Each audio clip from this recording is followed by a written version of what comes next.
So can you tell me a little bit about where we are in terms of negotiations over the $100 million repayments? Right.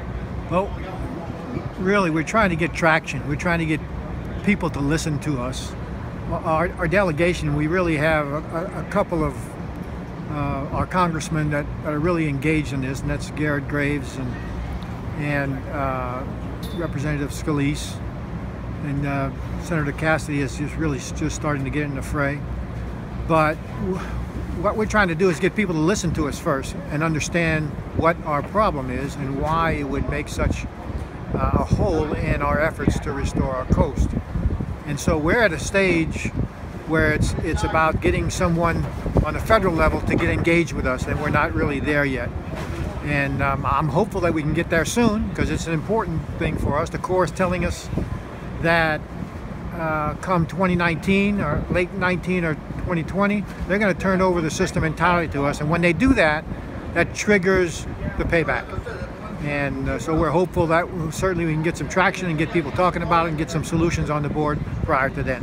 So it's supposed to be $100 million a year? $100 million a year for 30 years, which is equivalent to $3 billion. Okay, and would there be interest added on to that? That includes interest, a forecast of interest, and back interest that we've already accrued, interest and principal. Actually, the interest is as much as, if more than the principal.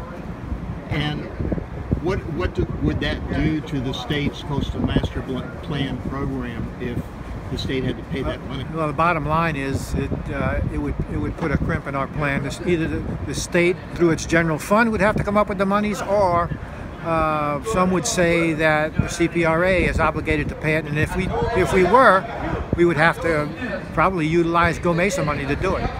And are there any plans to ask the New Orleans, St. Bernard, and Jefferson Parish voters to pay a share of the cost of that? We have not discussed that. We have not discussed that issue at all. We're trying to get the federal, if we get traction, what we're trying to get them to do is forgive the debt. And it's a stretch, but that's what we're trying to do. If they can't forgive the debt, maybe postpone it, delay it, cut out all the interest. I mean, there are several options that we can consider. Again, Congressman Graves is probably the most engaged in this issue, and we're really appreciative of that.